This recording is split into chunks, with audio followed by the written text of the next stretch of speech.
side.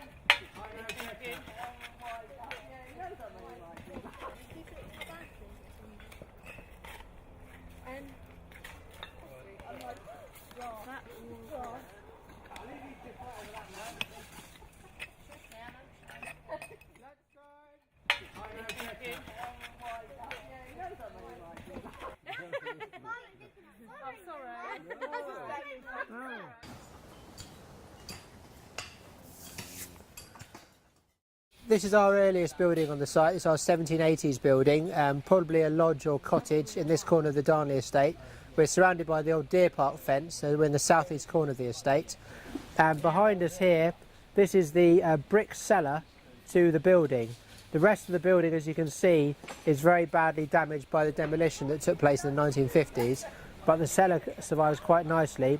Seems to have a whitewashed wall, and has been dug directly into the gravel. So they've dug a hole and then lined it with the bricks. So the back of the bricks are very rough, whereas the front have all been nicely finished.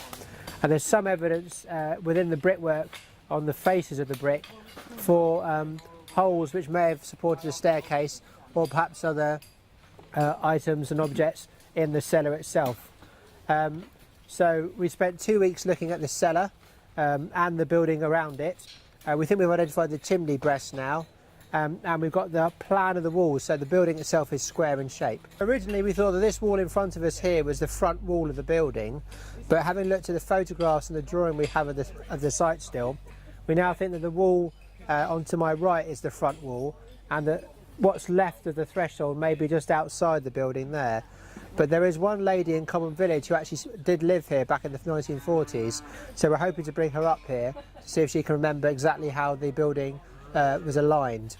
We do seem to have a passageway in here, or perhaps a small room in this corner of the building, which would work if you had the doorway there.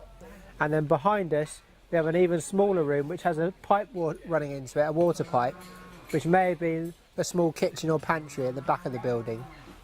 So downstairs there is a sort of series of small rooms on the ground floor of this building, with a large room probably over the cellar, and obviously upstairs we've got no idea exactly how the rooms were aligned because all that's left now is below ground level, so we haven't even got any of the floor surviving. The floor's all gone.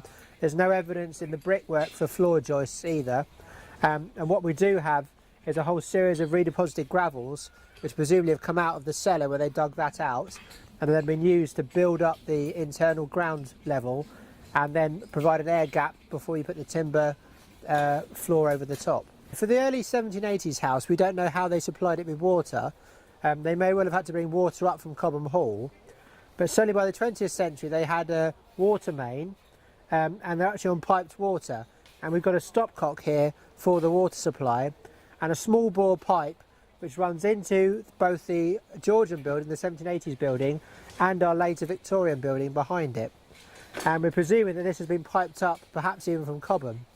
On the top of it, it says HHHWW 1909, and that would have stood for Higham 100 of Who Waterworks 1909. So in the middle, in addition to these other drains, is perhaps the earliest drain on the site, which presumably was taking water away from the roof of the Georgian building when it was first built. And as you can see, this has been truncated both by the drain going to the cistern and the drain taking wastewater and soil away on the other side of the site. So this presumably is the earliest surviving fragment of drain bashed through by these two later drains. This is our later building. This dates from the sort of later 1800s. And you can see the bricks in this building all seem to have frogs, so this is later in construction than our building that we looked at earlier, which has got no frogs in it and so is earlier, and we know from the records dates from the 1780s. So this building probably dates from perhaps as late as the 1890s, and has a very nice brick surface around the outside of it, and also a concrete floor between our building and the original building. And as we move down the building, you can see that at this end we have a brick floor and a number of soil pipes that lead out of this floor. One looks like it's going to be a soil pipe, the other one may be from the roof. This floor has also got been raised at some point, and a lot of rubble has been infilled in behind it. So we're not quite sure whether this had a number of different functions. And we also have what looks like the base of a chimney in the middle of the building. Just to the south of that, we have this room which has got a lot of cinder in, so it could be that that has served the purpose as sort of like a room for fuel for the chimney. And then beyond that, at the back of the building, we've got a very large threshold there, which probably served as access to this building. A concrete surface, which is very broken up but may have been part of the floor. And then a dark soil deposit right at the back. And in that soil at the end of the building, we had this ceramic egg. So you could argue perhaps that is the livestock end of the building, and this is the sort of domestic end. And at the far end, we also had a ceramic egg, which may have been to encourage laying.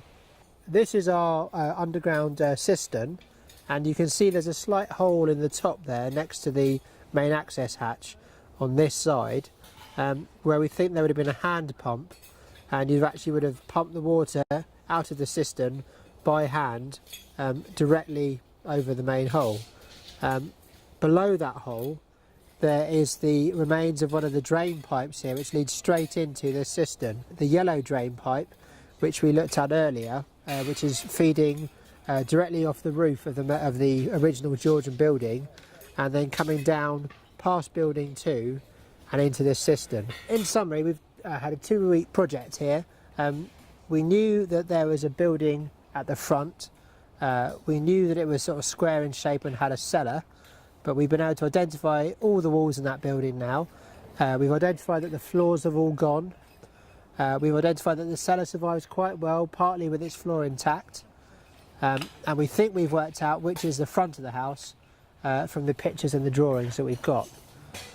Behind our Georgian building, so the one dated to 1780s, we have our later sort of late Victorian 20th century building, and this one survives much better. The floors survive intact both inside and outside, and we've had loads and loads of great finds in this building. Lots of pottery, lots of tile, lots of bone, lots of metal work, and lots of bits of maybe one or maybe both chimney pots from this building and the building behind, which look like they're precast chimney pots.